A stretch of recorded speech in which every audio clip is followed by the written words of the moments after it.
اما بعد فاعوذ باللہ من الشیطان الرجیم بسم اللہ الرحمن الرحیم باب ما یقول عند الصباح والمساء والمنام۔ صبح، شام اور سوتے وقت کیا کیا کہنا چاہیے اور کیا وظیفہ کرنا چاہیے، اس کا باب ہے۔ الفصل الاول عن عبداللہ بن مسعود قال قال رسول اللہ صلی اللہ علیہ وسلم اذا امسى قال امسینا وامسى الملک للہ والحمد للہ ولا الہ الا اللہ وحدہ لا شریک له له الملک وله الحمد وهو على كل شيء قدیر اللهم انی اسألک من خیر هذه الليلة وخیر ما فيها واعوذ بک من شرها وشر ما فيها اللهم انی اعوذ بک من الکسل والحرم وسوء الکبر وفتنة الدنيا وعذاب القبر اذا اصبح قال ذلك ايضا اصبحنا واصبح الملك لله وفي رواية رب اني اعوذ بك من عذاب في النار وعذاب في القبر رواه مسلم۔ حضرت امام مسلم نے حضرت عبداللہ ابن مسعود رضی اللہ تعالی عنہ سے روایت کی ہے۔ وہ فرماتے ہیں کہ رسول اللہ صلی اللہ علیہ وسلم جب شام پاتے تو فرماتے ہم نے شام پائی اور اللہ کے ملک نے شام پائی، سب تعریفیں اللہ کو ہیں، اس اکیلے کے سوا کوئی معبود نہیں، اس کا کوئی شریک نہیں، اس کا ملک ہے، اس کی حمد ہے اور وہ ہر چیز پر قادر ہے۔ الہی میں تجھ سے اس رات کی اور جو اس رات میں ہے اس بھلائی کو مانگتا ہوں، اور اس رات کی جو اس رات میں ہے اس کے شر سے تیری پناہ لیتا ہوں۔ خدایا میں سستی، بڑھاپے، ارذل العمر یعنی زیادتی عمر کی برائیوں سے اور دنیا کے فتنوں سے اور قبر کے عذاب سے تیری پناہ لیتا ہوں۔ جب سویرا پاتے تو ساتھ یہ بھی کہتے ہم نے سویرا پایا، اللہ کے ملک نے سویرا پایا۔ اور ایک روایت میں یوں ہے کہ یا رب میں آگ میں عذاب اور قبر میں عذاب سے تیری پناہ لیتا ہوں۔ کوئی بھی چیز ہے اس کے دونوں پہلو موجود ہی ہیں، خیر بھی ہے، شر بھی ہے۔ رات آئی، رات میں خیر بھی ہے، رات میں شر بھی ہے، دن ہے، دن میں خیر بھی ہے، شر بھی ہے، حتیٰ کہ بڑھاپے میں بھی خیر ہے اور شر ہے۔ یہ ہمیں بتائے ہمارے نبی۔ بندہ بوڑھا ہو جائے نا جی تو سب سے پہلے اللہ سے دعا یہی کرے، یا اللہ میں ارذل العمر، وہ بڑھاپا جو مجھے ذلیل کرا دے، اس بڑھاپے سے پناہ مانگتا ہوں، وہ بڑھاپا جو ذلیل کرا دے۔ حضرت میں قربان جاؤں، اللہ اکبر، یہ حدیث پاک میرے سامنے آئی، ایک خواہش میرے دماغ میں چل رہی تھی کہ بڑھاپے کے اندر انسان کی دماغ شکی بھی ہو جاتا ہے، طبیعت اس کی اکھڑ بھی ہو جاتی۔ وہ پھر یہ نہیں دیکھتے مسجد ہے نہیں ہے، نماز چل رہی ہے نہیں چل رہی، وہ پھر دڑم کر کے اپنی گندی زبان چلاتے ہیں اور پھر ایسی کی تیسی پھیر دیتے۔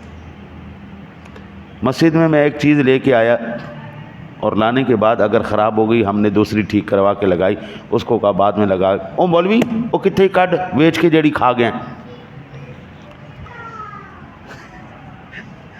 ہم مسجد کی چیزیں بیچ کے کھا رہے ہیں، یعنی مولوی کڈ کتنے جیڑی تو بیچ کے کھا گیا۔ انا للہ و انا الیہ راجعون۔ آپ بولے پہلے تولے، پہلے تحقیق کریں بیچ کے کھائیے یا نہیں کھائی، پھر اس کے بعد بات کریں۔ یہ بڑھاپے نے ذلیل کروا دی۔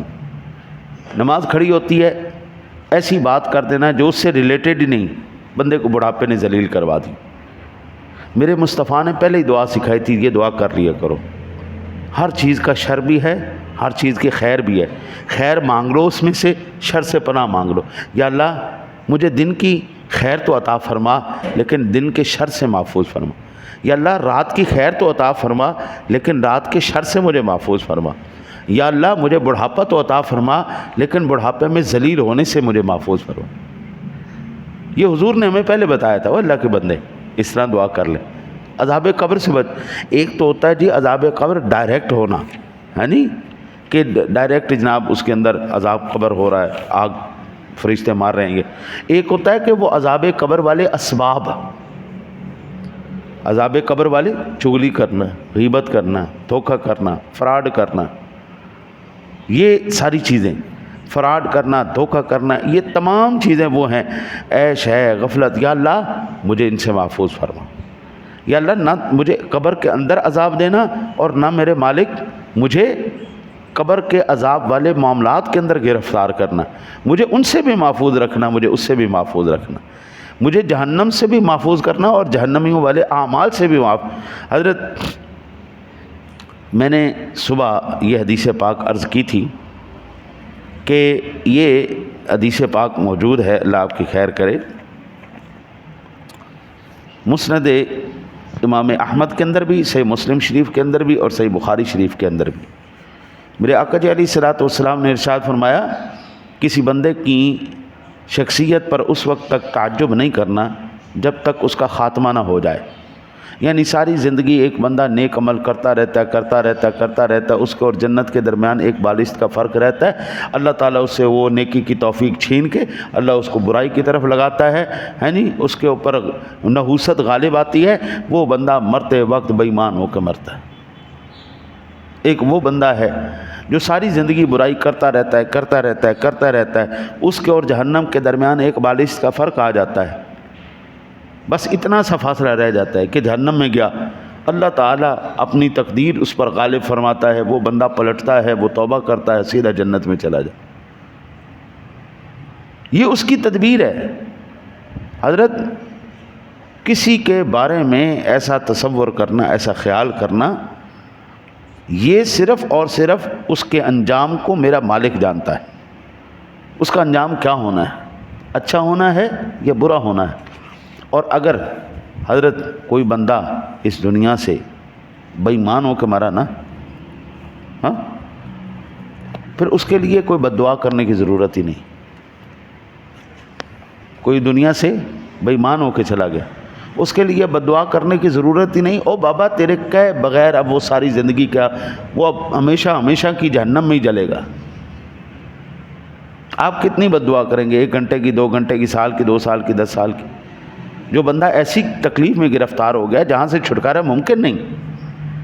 اور اگر کوئی بندہ خاتمہ ایمان پر کر گیا تو اب بابا آپ جو مرضی کہتے رہیں، اللہ تعالیٰ اپنے حبیب کے صدقے اس کے اوپر کرم فرما دیتا ہے.